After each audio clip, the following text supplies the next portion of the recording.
I uploaded my first YouTube video in November 2020, and within months, I had quit my job and became a full-time content creator. Now, there were several moments throughout my journey which had a direct impact on my success, right? Everything from that very first video that I filmed, the decision for me to actually quit my job, hitting my first 100,000 subscribers, and even being flown out by YouTube to New York, this is a super recent one, to speak at their Made on YouTube event. Now, a lot of these actions and moments that have gotten me to where I am now aren't spoken about very often, but don't worry, because I'm going to speak about them in today's video. By the way, if we've just met, hi, I'm Jade. I upload content like this every single week. So if you like this video, hit the like button and don't forget to hit subscribe. All right. So the very first point that I want to make, one of the key things that you have to keep in mind if you're trying to make it as a full-time content creator, influencer, or just trying to make a name for yourself within the creator economy, is that if you're starting out, your strategy cannot be the same as your favorite creators. This one's going to ruffle some feathers, okay? And I know this is probably opposite to what you may have heard before, but let me explain. A lot of the time when we're starting out in our journey, we like to follow those who are a bit further along than us and learn from them. And that is a very smart thing to do, okay? I'm not going to knock that process at all. Keep on doing that. However, when we're doing this, we need to take what these other more successful creators, or at least the creators who are further along in their journey, we need to take what they're doing with a pinch of salt, because the strategies and the tactics and the different things that they're doing in order to see success are going to be different to the things that we need to do as newbies to see the same success. For example,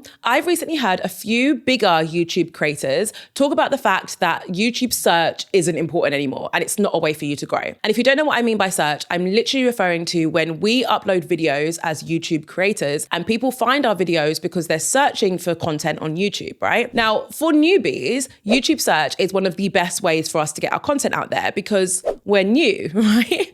No one knows us yet. Therefore, in order for us to ensure that people are finding our content without just magically going viral with our very first video, we are going to have to put certain things in place to ensure that our content is appearing when people are searching for videos similar to ours. And I have a whole video on YouTube search. I'll link to it up here in case you want further information. But the main thing you need to know here is that bigger creators are saying that search isn't important because they don't need search the way they used to. I don't need search as much as I used to. It's still a great way for me to reach a new audience, 100%. But if I share a video and it gets 30,000 views, that's a very good video for me. Those 30,000 views could actually come from my existing audience. It doesn't have to come from new people who I'm finding through search. If I can get a good chunk of my existing audience, hopefully you guys, to watch my videos, then my videos will perform well. And that is a privilege that I have because I've built an audience and because I'm a bit bigger. That doesn't mean that that is the same case for people who are just starting out and don't have an existing audience yet. So that is just one example of how something that might be true for a bigger creator who is further along in their career is probably not going to be true for you as well. Okay, so my second point here is specifically about YouTube, but more importantly, how imperative YouTube is to my success, and also how imperative YouTube could be to your success too. Now, I need you to really listen to this, right? So whatever you're doing right now, if you're multitasking, just stop for a second and just direct your attention to me, right? I would not have achieved the level of success that I have within the short time frame in which I have done it if I did not focus my energy on YouTube. Fact.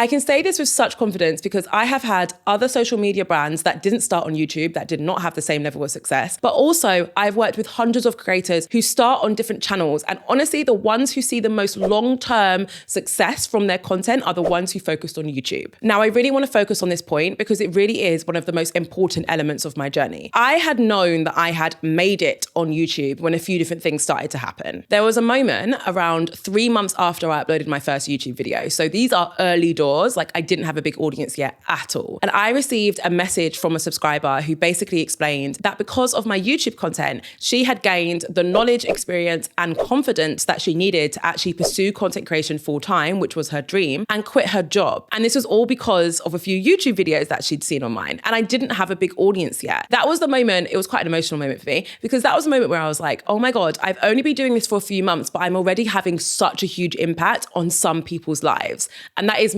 major, right? And there was another time where I really felt like I had made it on YouTube, or at least my definition of making it on YouTube. And that was when I was able to quit my job myself. So I alluded to this before, but around 6 or 7 months, I can never remember the exact amount of months, but around that amount of time, after I uploaded my very first YouTube video, I handed in my notice to my full-time job, which was a good job, by the way, which I had just received a promotion for. So that was a risky move, but I handed in my notice and I quit my job. And the reason why I was able to do that was because of the financial stability that YouTube had given me. Now, a lot of you might know already that I have always wanted to start my own business. I've had multiple businesses in the past, but I am not a gambler. I am not the kind of person who will be willing to remortgage my house and put all of that money towards a brand new business idea. I have so much respect for people who are able to do that, but my poor little heart just cannot take it, right? I would rather make really smart, ever so slightly safe, considered decisions when it came to my future and when it came to when I was able to quit my job for a business opportunity, right? And I also, and I'm just gonna be real here, I wanted to be able to build a business whilst also going for dinner with my mates and traveling the world. And some people will say, no, if you want to build a business, you have to cut all your other spending and put all of it into your business. And that works for some people, but I want to enjoy my life at the same time, right? So you can imagine how elated I was when just 6 to 7 months after starting my YouTube channel, I started to realize the value in my content and my knowledge, and I was able to build like a thriving business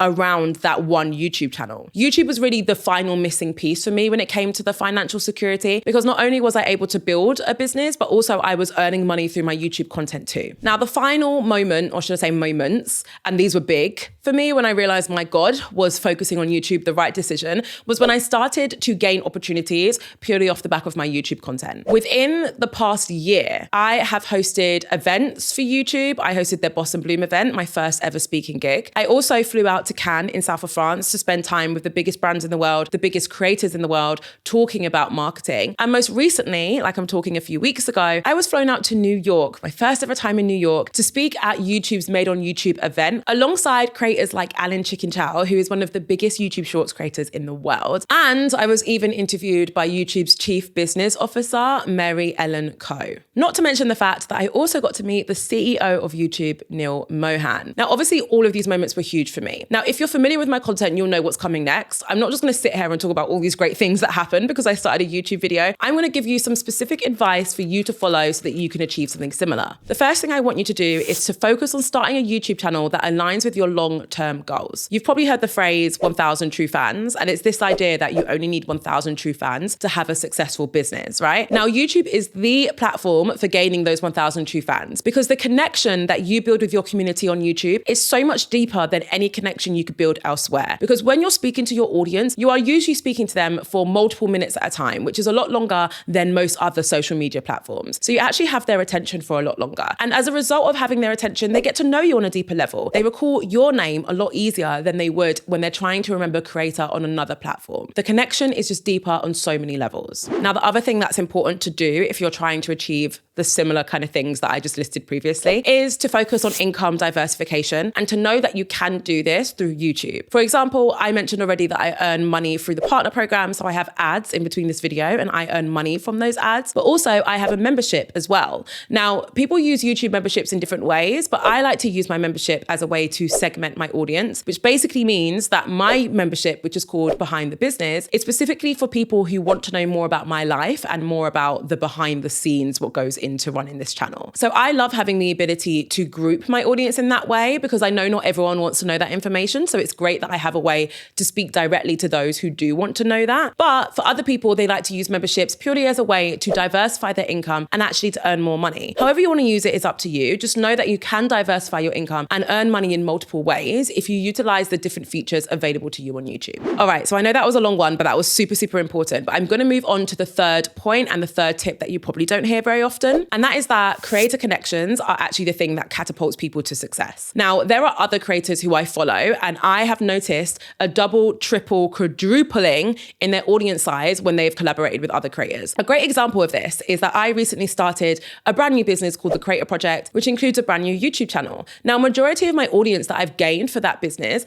I've gained because I've partnered and collaborated with other creators through interviews and features and stuff like that. So if you are someone who is still unsure about joining that next event or joining that community because maybe you're a bit of an introvert and you're not really sold on the value of making these connections, I'm here to tell you that this is one of the biggest reasons why my current channel and my other business has been able to grow an audience on social media. My fourth point is one that I have to remind myself quite often, right? And this is basically the idea that it's better to create a piece of content which results in 10 people disliking you than 100 people feeling indifferent towards you. And what I'm basically saying is that sometimes we want to create content which we know some people won't like. And I always have to say this caveat, even though it feels so silly every time. I'm never referring to anything that is offensive in any way. That's not what I'm talking about. I'm simply talking about me creating a post where I'm explaining the power of influencers, knowing full blown well that there are a lot of people out there who hate influencers, right? Now, I'm still going to create this piece of content because even though I know 10 people are going to dislike me for it, I would rather have that than create a different piece of content, which is a bit wishy-washy, which talks about, influencers are great, but I also understand why people don't like influencers and blah, blah, blah, because that will result in 100 people just feeling indifferent towards me. It's far more effective to create content where people either like you or dislike you than it is to create content where people just feel indifferent and they just don't feel any way towards you at all. That is not going to be the way that you grow an audience. And as I said, I have to remind myself sometimes too, because I like to be a bit wishy-washy,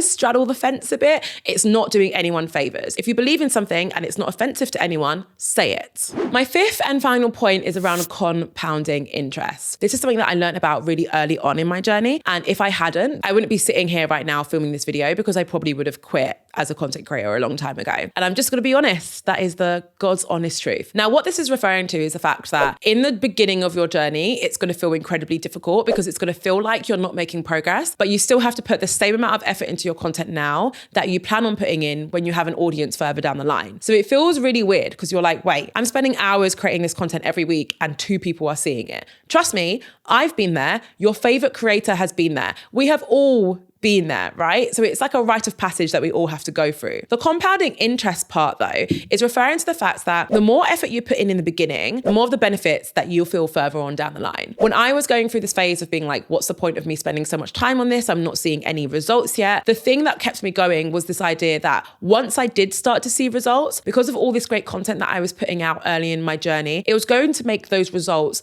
compound and actually have a greater effect. And that was so true for me.